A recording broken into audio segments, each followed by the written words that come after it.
ఈ వీడియోలో మనం చందమామ 1952 ఏప్రిల్లో ప్రచురింపబడిన మంత్రశక్తి కథ విందాం. భైరవపుర జమీందారైన భైరవేశ్వర రాజావారు పెద్ద విందు ఏర్పాటు చేశారు. అందుకు కారణం వారు ఏ యుద్ధంలోనూ గెలవటం మాత్రమే కాదు, వారి పందెపు గుర్రాల్లో ఒకటైన మేనక గొప్ప పందెం గెలిచింది.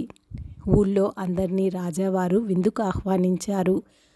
పందాలలో ఆసక్తి అలవాటు ఉన్నవారందరూ విందుకు వచ్చారు. వైభవంగా విందు జరిగిపోతుంది. రకరకాల ఆహార పదార్థాలతో, ఘాటైన పానీయాలతో గుమ్మెత్తిపోయి వచ్చిన వారంతా గుక్క తిరగకుండా మాట్లాడుతూ కడుపులు చెక్కలయ్యేట్టుగా నవ్వేస్తున్నారు.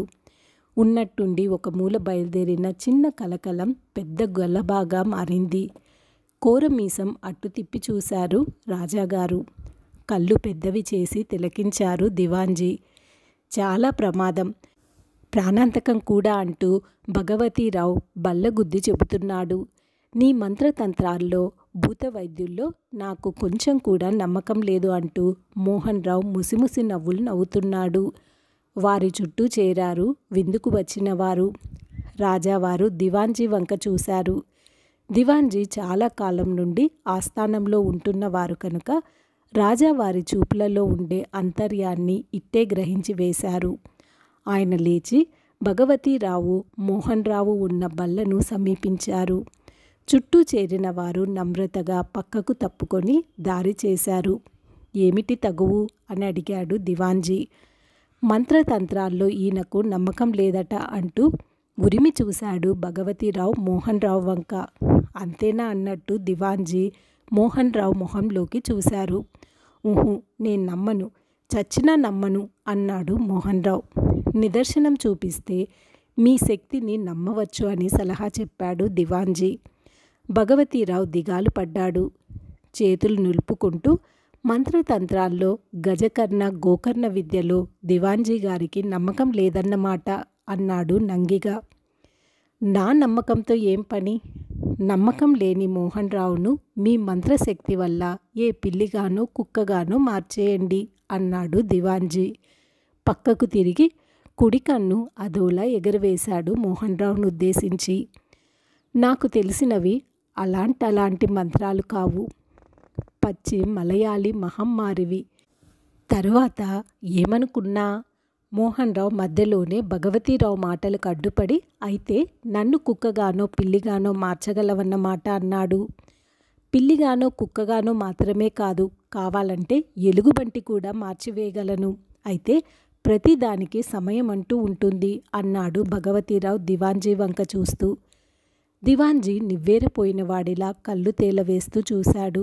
ఇంకా చీకటి పడేందుకు అరగంట మాత్రమే ఉంది. చీకటి పడగానే భగవతీరావు మంత్రశక్తి వల్ల మోహన్ రావు గారిని ఎలుగుబంటిగా మార్చేస్తారు. విందుకు వచ్చిన వారంతా అప్పటి వరకు అక్కడే ఉండి వేడుక చూడాలని నా అభిలాష అంటూ దివాన్జీ అక్కడి నుంచి వెళ్ళి రాజావారి పక్కన కూర్చున్నాడు. విందుకు వచ్చిన వారంతా గుసగుసలు ప్రారంభించారు. భగవతీరావుకు మంత్రతంత్రాల్లో ఉన్న శక్తి సామర్థ్యాలను గురించి ఎవరికి తోచినట్లు వారు అనేక విధాలుగా వాదించుకున్నారు.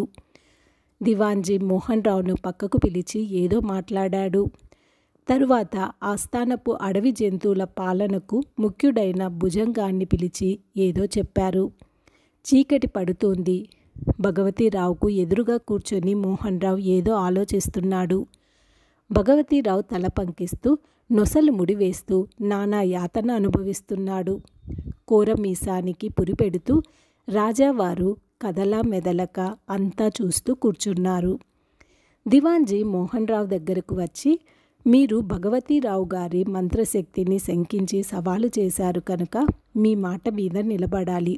అదిగో ఆ గదిలోకి పదండి అంటూ మోహన్ రావును పక్కనున్న ఒక గదిలోకి నడిపి తాళం వేశారు. భగవతీరావు బిత్తరపోయాడు. దివాన్జీ అతడి భుజం మీద చేయి వేసి, ఇక కానియండి, మీ శక్తి మీద నమ్మకం లేని వాళ్లకు మహిమ చూపి సరైన శాస్తి చేయండి. మోహన్ రావును ఎలుగుబంటిగా మార్చివేయండి అన్నాడు. నేనా అంటూ భగవతీరావు వెలవెలబోయాడు. అవును, మీరే తగిన శాస్తి చేయండి అని అంటూ దివాన్జీ తిరిగి రాజావారి పక్కన కూర్చున్నాడు. భగవతీరావు తల వంచుకొని తనలో తాను గొనగసాగాడు. మోహన్ రావు బంధింపబడిన గదిలో నుండి పెద్ద ఓండ్రింపు వినపడింది. అందరితో పాటు భగవతీరావు భయకంపితుడయ్యాడు. షబాష్ షబాష్ అంటూ దివాన్జీ లేచి నిలబడ్డాడు.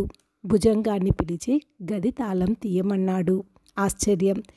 తలుపు తాళం తీయగానే ఏనుగంత ఎలుగుబంటి వెనక కాళ్ళ మీద నిలబడి ఒండ్రు పెట్టటం అందరికల్లా కనపడింది. భగవతీరావు గారి మంత్రశక్తిని గురించి ఇక ఎవ్వరికీ అనుమానం లేదనుకుంటాను. అనుమానించిన మోహన్ రావు గారికి తిరిగి మానవ స్వరూపం పొందగానే అనుమాన రాహిత్యం అవుతుంది. బేష్, చాలు, ఇక ఎలుగుబంటిని మోహన్ రావుగా మార్చేయండి అన్నాడు దివాన్జీ. భగవతీరావు కంపించిపోతూ ఆయన్ని ఎలుగుబంటిగా మార్చింది నేను కాదు అన్నాడు. రాజారావు చురక తిన్నవాడిలాగా చటుక్కున లేచి నిలబడ్డాడు. ఈ కోటలో ఇలాంటివేవీ సాగవు. మనుషుల్ని ఎలుగుబంటులుగా మార్చి వాటిని అలాగే వదలడం అంటే ఎంత ప్రమాదమో అందరికీ తెలిసిందే. వాటికి మనిషి తెలివితేటలు, ఎలుగుబంటి బలము ఉంటుంది కనుక మనమంతా నాశనమైపోతాం. ఒక్క 5 నిమిషాల్లో తిరిగి ఎలుగును మనిషిగా మార్చకపోతే భగవతీరావు గారు రేపటి సూర్యోదయాన్ని చూడలేరు అంటూ గంభీరంగా చెప్పి రాజువారు తిరిగి కూర్చున్నారు. 5 నిమిషాల కాలం మందంగా గడిచిపోయింది. రాజారావు కొరకొరలాడారు. దివాన్జీ చురచురా చూస్తూ భగవతీరావును సమీపించి భుజం గట్టిగా పట్టుకున్నాడు. తిరిగి మనిషిగా మార్చే శక్తి లేనివాడివి మోహన్ రావు గారిని ఎలుగుబంటిగా ఎందుకు మార్చావు అని గద్దించాడు. భగవతీరావు ఒళ్ళంతా చెమటలు పోసినాయి. దీనంగా ఆయన్ని ఎలుగుబంటిగా మార్చింది నేను కాదు. నా దగ్గర అంత మంత్రశక్తి లేదు. మంత్రాలకు చింతకాయలు రాల్తాయా? ఏదో పొట్ట కోసం అవి ఇవి చెప్పి బతుకుతున్నాను అన్నాడు నిట్టూరుస్తూ. విందుకు వచ్చిన అందరి వంక చూస్తూ దివాన్జీ విన్నారా భగవతీరావు మాటలు అన్నాడు. విన్నాం విన్నాం అని కేకలు మారుమోగినాయి. మళ్ళీ భుజంగాన్ని పిలిచి గది తలుపు తాళం వేయమన్నాడు.